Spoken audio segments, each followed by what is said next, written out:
পৃথিবী আমি বানানোর পূর্বে পৃথিবী আমি তখনও বানাইনি। সমস্ত কিছু পানির ভিতর নিমজ্জিত ছিল, সমস্ত কিছু পানি ছিল।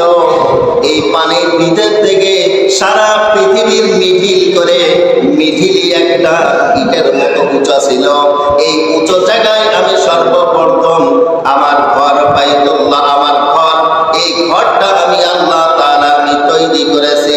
আমার এই ঘরে যখন যারা আসবে, এই ঘরে আসার পরে এই ঘরের দিকে মুখ করে যখন নামাজ আদায় করবে, আমার এই ঘরটাকে যখন হাতে লাগাইবে, বুকে লাগাইবে, ওই বান্দা তোমার যত গুনাহ আছে সমস্ত গুনাহ কাজ আমি আল্লাহ তাআলা চুষে তোমাকে নিষ্পাপ শিশু মাসুম বাচ্চার মতো বান্দা তোকে করে দিব।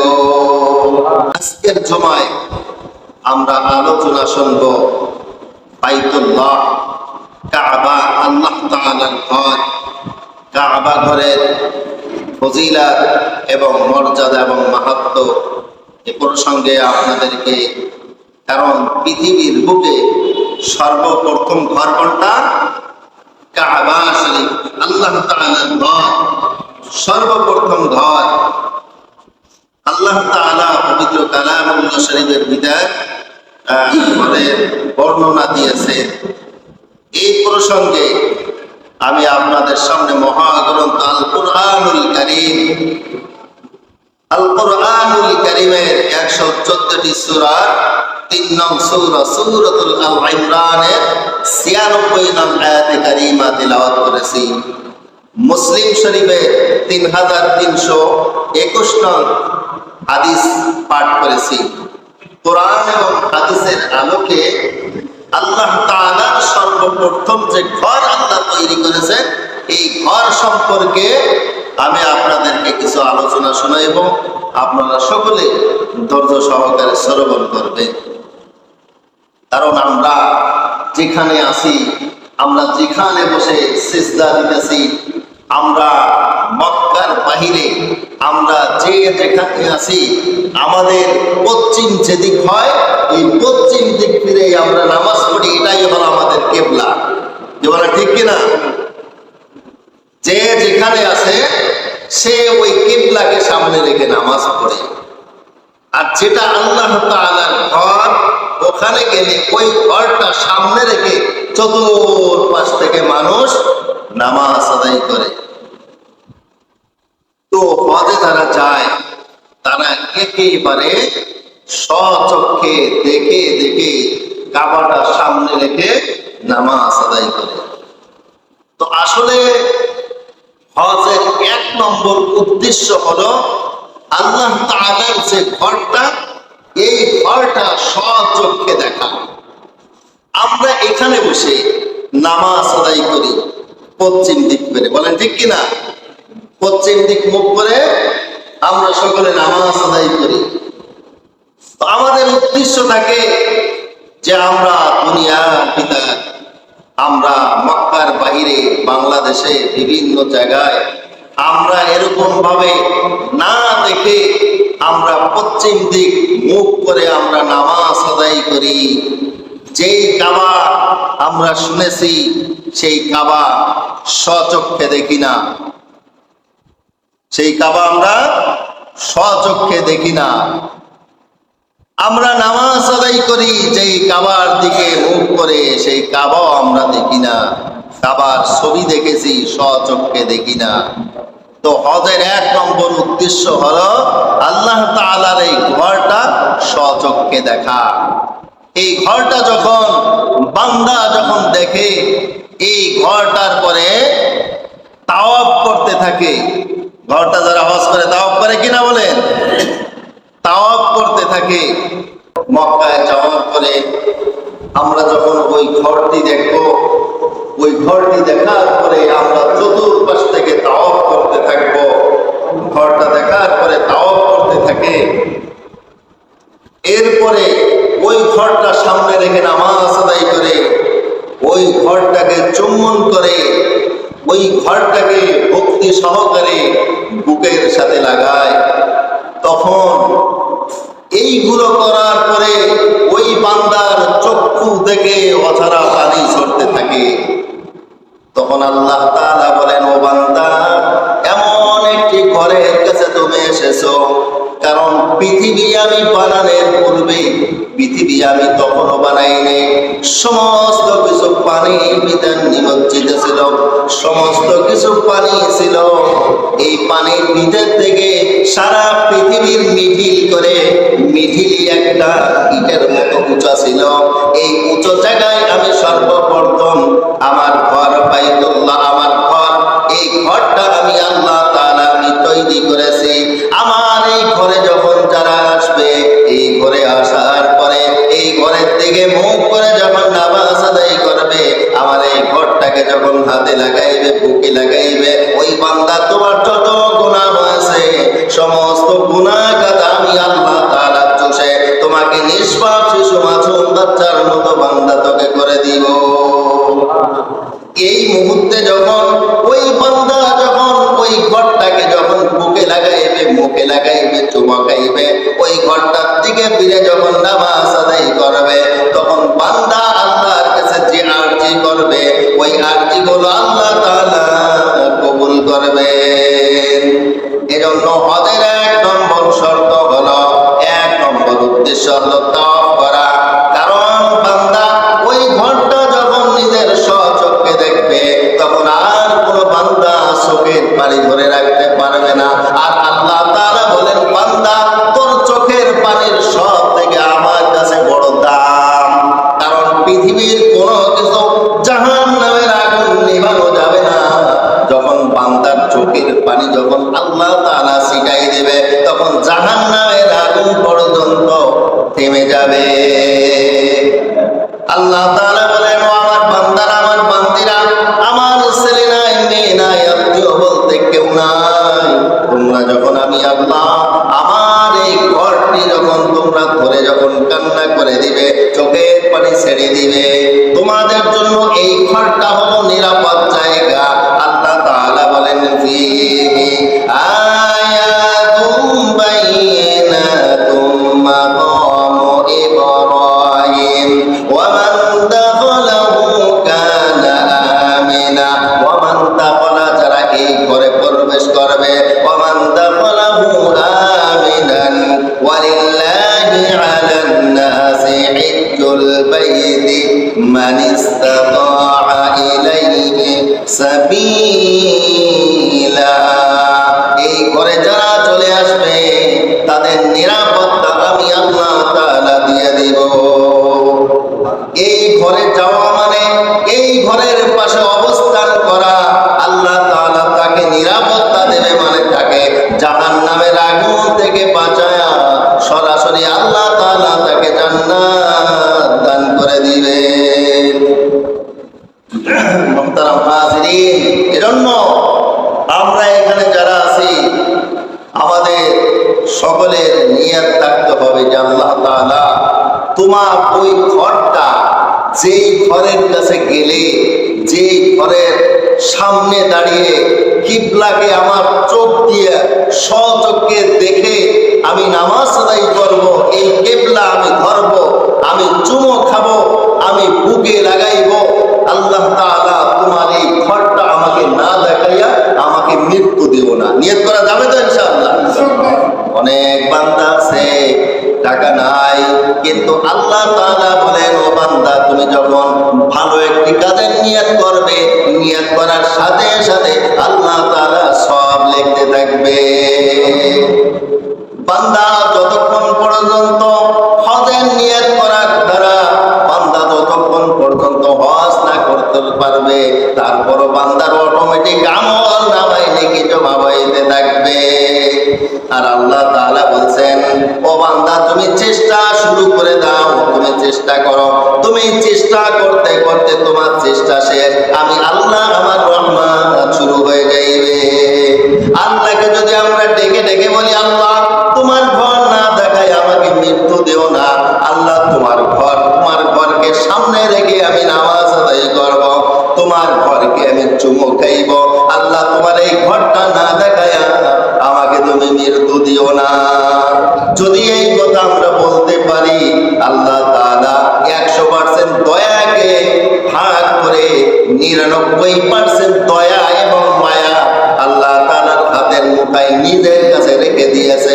আর 1% দয়া তামাম পৃথিবীর যত মানুষ আছে 18,000 মাখলুকাত সকলের মাঝে 1% দয়া এবং মায়া ভাগ করে দিয়েছে। মুসলমান ভাইরা রে আমার, আপনারা একটু চিন্তা করে দেখেন যে আল্লাহ তাআলা 100% দয়া মায়া 99% তার নিজের হাতের মুঠায় রেখে দিয়েছে। আর 1% দয়া তামাম পৃথিবীর যত মানুষ আছে 18,000 মাখলুকাত আছে তাদের মাঝে বন্টন করে দিয়েছে। তাহলে আল্লাহর মায়াটা কেমন বলেন? এই 1% দয়া মায়া মা বাবার অন্তরে জান্নাত থেকে জান্নাত পরিমাণ মায়া, এই মায়া দিয়ে সন্তানের জন্য মা বাবা জীবনটাও দিয়ে দেয়। বলেন দেয় কিনা? তাহলে আল্লাহর কেমন মায়া? এজন্য আল্লাহকে যদি টাকার মতো যদি ডাকা যায়, আল্লাহকে যদি বলার মতো যদি বলা যায়, তাহলে আল্লাহ তাআলা অবশ্যই তার ডাক শুনবে। মুসলমান ভাইরা রে আমার, আল্লাহ তাআলা ফেরেশতাদেরকে নিয়ে পরামর্শ করলেন, ও ফেরেশতারা, আমি দুনিয়ার বুকে এক জাতি বানাইতে চাই, কারণ আমি বনি আদম বানাইতে চাই। এই বনি আদম তারা পানির ভিতর বসবাস করতে পারবে না, কারণ তাদের মাটির প্রয়োজন আছে। এজন্য আল্লাহ তাআলা ফেরেশতাদেরকে আদেশ করলেন। ফেরেশতারা বলতেছে, আল্লাহ তাআলা তোমার ইবাদত বন্দেগী করার উপযুক্ত একমাত্র আমি আল্লাহ তাআলা। আমরা তো তোমার ইবাদত বন্দেগী করি, আমরা সর্ব অবস্থায় ইবাদত বন্দেগী করতে থাকি। আমাদের খাওয়া নাই, দাওয়া নাই, কোনো কিছু নাই, আমরা 24টা ঘন্টা অনার্গল তোমার ইবাদত বন্দেগী করতে থাকি। তোমার অন্য কোনো জাতি বানানোর প্রয়োজন নাই। সর্বপ্রথম আল্লাহ তাআলা এই দুনিয়ার বুকে জিন জাতিদেরকে বানাইছিলেন। এই জিন জাতি তারা এমন কিছু অপকর্ম, জিনা, ব্যভিচারী, অন্যায় অপরাধ করা শুরু করে দিল। তখন আল্লাহ তাআলা ফেরেশতা জিবরাইল আলাইহিস সালাতু ওয়াস সালামকে বললেন, ও জিবরাইল, তুমি যাও এই দুনিয়া থেকে সমস্ত জিনদেরকে তুমি তাড়াই এখান থেকে দূরে সরাই দাও। আমি এমন এক জাতি বানাইতে চাই, ওই জাতি আমি আল্লাহ আমার ইবাদত করবে, আমার গোলামি করবে, আমার দাসত্ব করবে, এই আমার বান্দা আমি বানাইতে চাই। তখন জিবরাইল আলাইহিস সালাতু ওয়াস সালাম এই সমস্ত জিন জাতিদেরকে তাড়ায় দিলেন। তাড়ায় দেওয়ার পরে তারা অনেকে পাহাড়ের ভিতর, পাহাড়ের গুহার ভিতর অনেকে ঢুকে পড়লেন, অনেকে সমুদ্রের ভিতর চলে গেলেন। জিনের উৎপন্ন হলো সমুদ্রের ভিতর। এজন্য অধিকাংশ জিন জাতিরা সমুদ্রের ভিতর চলে গেল। আর কিছু কিছু জিন যারা পাহাড়ের চূড়ায় থেকে গেল, এরা হলো মানুষ বনি আদমদেরকে ধোঁকা দেয়। এজন্য তাদেরকে আমরা দেখি না।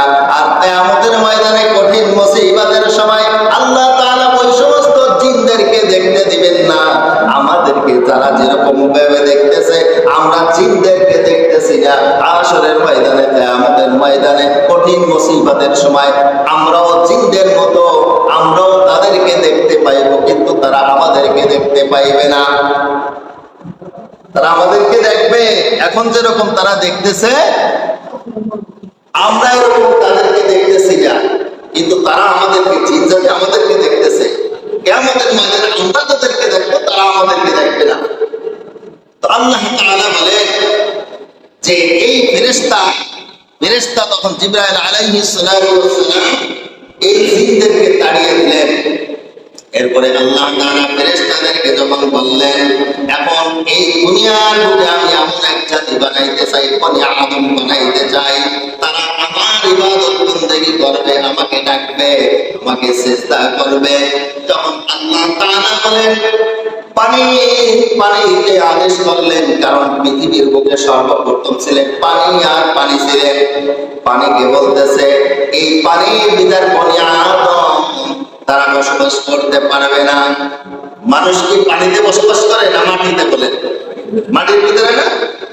আল্লাহ তাআলা বলতেছেন, ও ফেরেশতা, ভালো করে শুনে রাখো, আমার বনি আদম যারা আমার বান্দা, আমার বান্দি, তারা দুনিয়ার বুকে পানির ভিতরে বসবাস করতে পারবে না। তখন এই কথা পানি শোনার সাথে সাথে তাফসীরে কিতাবের ভিতরে আসছে আনওয়ারুল কোরআন, নূরুল কোরআন, মুসলিম শরীফের হাদিসের ভিতরে ব্যাখ্যার ভিতরে আসছে তখন পানির ভিতরে কম্পন শুরু হয়ে গেল, ঢেউ শুরু হয়ে গেল। তখন আল্লাহ তাআলা বলেন, ও পানি তুমি কেন কান্না করতেছো? তখন পানি বলতেছে, আল্লাহ তাআলা তুমি এমন এক জাতি বানাইবে 18,000 মাখলুকাতের ভিতরে শ্রেষ্ঠ মাখলুক হলো তারা, তুমি তাদেরকে বানাইবা। আমরা মনে করেছিলাম তারা আমাদের উপরে সিজদা করবে, আমাদের বড় ভালো লাগবে, এজন্য আমরা খুশি হয়েছিলাম। এখন তো তুমি পরিবর্তন করে দিলে।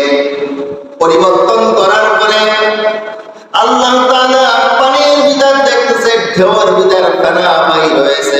ওই ফেনা থেকে জমাট হইতে হইতে আস্তে আস্তে আল্লাহ তাআলার যে ঘর, ইন্না আউওয়ালা বাইতিন উযিআ লিন-নাসি লাল্লাযী বিবাক্কাতা মুবারাকান ওয়া হুদাল লিল-আলামিন। মক্কার পূর্বের নাম ছিল বাক্কা। বাক্কা শহরে আল্লাহ তাআলা এরকম ভাবে এমন একটি ঘর আল্লাহ তাআলা তৈরি করলেন। ওখানে সর্বপ্রথম ওই পানি থেকে বাতাসের ঢেউ হয়ে ফেনা তৈরি হলো, ফেনা থেকে আস্তে আস্তে মাটি তৈরি হয়ে গেল। দুনিয়ার বুকে আমরা যারা ঘর নির্মাণ করি, মাটিকে আল্লাহ তাআলা এত সুন্দর করেছে। মাটি যদি অনেক শক্ত করে দিত তাহলে আমরা ঘর তৈরি করতে পারতাম না। পারতাম বলেন? গাছ-গাছালি কিছুই লাগাইতে পারতাম না। এমন সুন্দর আরামদায়ক করে দিয়েছে। এরকম ভাবে 100 ফিট 200 ফিট যখন পোছা হয়, মাটির নিচে পানি পাওয়া যায় কি যায় না বলেন? পাওয়া যায় না? মাটির নিচে পানি পাওয়া যায়। আল্লাহ তাআলা আমাদেরকে এত সুন্দর একটা সিস্টেম করে দিয়েছেন। এরপরে আল্লাহ তাআলা ওখানে একটি ঘর নির্মাণ করলেন হযরত জিবরাইল আলাইহিস সালাতু ওয়াস সালামের মাধ্যমে। জিবরাইল আলাইহিস সালাতু ওয়াস সালামের সাথে 70,000 ফেরেশতা সহযোগিতা করেছেন। 70,000 ফেরেশতার সহযোগিতা নিয়ে জিবরাইল আলাইহিস সালাতু ওয়াস সালাম আল্লাহ তাআলার একটি ঘর নির্মাণ করলেন। নির্মাণ করার পূর্বে এই সমস্ত ফেরেশতারা যখন আল্লাহ তাআলাকে বলতেছিল, আল্লাহ দুনিয়ার বুকে বনি আদম বানানোর কোনো প্রয়োজন নাই, আমরা তো আপনার ইবাদত করব, এটা বলছিলাম না? তখন আল্লাহ তাআলা বলেন, ও ফেরেশতারা আমি যা জানি তোমরা তা জানো না। আল্লাহ তাআলা বলেন, ইন্নী আ'লামু মা লা তা'লামুন। ও ফেরেশতারা আমি যা জানি তা তোমরা জানো না। তখন আল্লাহ তাআলা এই কথা শোনার পরে ফেরেশতারা বাইতুল মামুরে আল্লাহ তাআলার পরে ওয়াসিয়া কুরসিয়ুস সামাওয়াতি ওয়াল আরদ, আল্লাহর সিংহাসনের পরে হলো বাইতুল মামুর। ওই বাইতুল মামুরে এত সুন্দর একটা ঘর, ওই ঘরে প্রত্যেক দিন এরকম ভাবে 70,000 ফেরেশতা 2 রাকাত নামাজ পড়ে। আর ওই ঘরটা তওয়াফ করে সর্বপ্রথম। ওই ঘরের ভিতর যখন আল্লাহ তাআলার হুকুমের বিরুদ্ধে ফেরেশতারা যখন একটু কথা বলেছিল, তাদের ভুল হয়েছে কিনা এই জন্য তওবা করার জন্য বাইতুল মামুরে যে ওখানে যে নামাজ পড়ে তওবা করতেছে, আল্লাহর কাছে মাপ চাইতেছে। তখন আল্লাহ তাআলা বলেন, ও ফেরেশতারা তোমরা এই ঘরে বাইতুল মামুরের ভিতর বসে তোমরা আমি আল্লাহ আমার কাছে তওবা করতেছো, এখানে বসে তোমরা তওবা করার সাথে সাথে তোমাদের তওবা কবুল করব। কিন্তু পৃথিবীর বুকে যত মানুষ আছে তারা তো এখানে আসতে পারবে না, তারা কিভাবে আমার কাছে মাপ চাইবে? এইজন্য আমি আল্লাহ তাআলা এখানে মিডিল পয়েন্টে, সারা বিশ্বের ভিতরে মিডিল পয়েন্টে আমার একটা ঘর তৈরি করব। আমার বান্দারা আমার বান্দিরা যখন গুনাহ করবে, এই ঘরে এসে যখন আমি আল্লাহ আমার কাছে মাপ চাইবে, তওবা করবে, এখানে হাজিরা দেওয়ার সাথে সাথে বান্দার জীবনের সমস্ত গুনাহগাতা মাফ করে দিয়ে তাকে নিষ্পাপ শিশু মাসুম বাচ্চার মতো করে এখান থেকে আমি বিদায় দিব। এরপরে আল্লাহ তাআলা একটা ঘর ওখানে তৈরি করলেন। এজন্য আমরা ওখানে যারা চাইবো, হজে আমরা যখন চাইবো, ওই ঘরে যখন আমরা যে লাব্বাইক যখন আল্লাহকে যখন ডাক দিব, তখন আল্লাহ তাআলা খুশি হয়ে বলবে, বান্দা আমার কাছে তোরা আসছিস, তোদের জীবনের গুনাহ কথা আমি আল্লাহ মাফ করে দিলাম। আর ওই ঘরটা হলো নিরাপদ জায়গা। فيه آيات بينات مقام إبراهيم ومن دخله كان آمنا ولله على الناس حج البيت من استطاع إليه سبيلا। এই ঘরে যারা চলে আসবে আমি আল্লাহ তাআলা তাদেরকে নিরাপত্তা দেব এবং শান্তি দেব এবং তাদের জীবনের সমস্ত গুনাহ কথা আমি আল্লাহ মাফ করে তাদেরকে জান্নাতি হিসেবে আমি ঘোষণা করে দিব।